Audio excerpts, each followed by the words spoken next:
এখন দেখো এটা হচ্ছে সমানুপাত। সমানুপাতে 4টা থাকবে সংখ্যা। দেখো যশোর বুট 16, 5, 10, 8 এর চৌথ সমানুপাতি কোনটি? সমানুপাতির সূত্রটা হচ্ছে প্রথম রাশি গুণ চতুর্থ রাশি সমান তৃতীয় রাশি গুণ দ্বিতীয় রাশি, দ্বিতীয় রাশির সাথে তৃতীয় রাশি গুণ প্রথম রাশির চতুর্থ রাশি গুণ করে সমান হবে। তাহলে এখন দেখো আমরা 5, 10, 8 চতুর্থ সমানুপাতি কত? তাহলে চতুর্থটা দেয়নি, তাহলে আমরা এখানে একটু শর্টকাটে করতে পারি। দেখো 5 দিয়ে 5কে 2 দিয়ে গুণ করলে 10 হয়, 5কে 2 দিয়ে গুণ করলে কত? 10। তাহলে এই 5কে 2 দিয়ে গুণ করলে 10 হয়েছে। তাহলে এখন 8-এর পরের যেটা সংখ্যাটা আসবে সেটাকে 8কে 2 দিয়ে গুণ করতে হবে। তাহলে 8কে যদি 2 দিয়ে গুণ করি কত হয়? 16। তার মানে এখন 16 হচ্ছে এখানে উত্তর শর্টকাটে।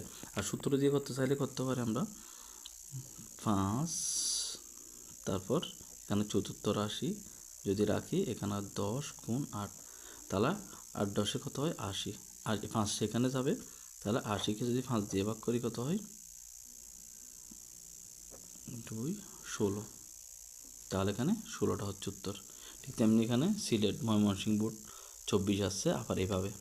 এখানে দেখো রাশিগুলো এভাবে দেওয়া আছে আর এখানে রাশিগুলো এভাবে দেওয়া আছে। তাহলে এখন কী করবো আমরা? প্রথম আর এটা গুণ করব। প্রথম রাশি আর চতুর্থ রাশি, দ্বিতীয় রাশি আর তৃতীয় রাশি এভাবে গুণ করে আমরা বের করব। তাহলে এখানে কত হয়? 3 3 কত হয়? 9। আবার এখানে 4 4-এ 16 মিলতেছে না। তাহলে এখন আমাদের এটা দেখি 318, তারপর 9 আর 2 গুণ করলে 18, তাহলে এটা মিলছে। প্রথম রাশি আর চতুর্থ রাশি গুণ করলে যা হবে, দ্বিতীয় এবং তৃতীয় রাশি গুণ করলে তা হবে একই কথা। এভাবে ঠিক তেমনি শর্ট নাম্বার 19 সালে একটা আছে। তাহলে আশা করি বুঝতে পারছো। এভাবে প্র্যাকটিস করলে ইনশাআল্লাহ কমন পাবা।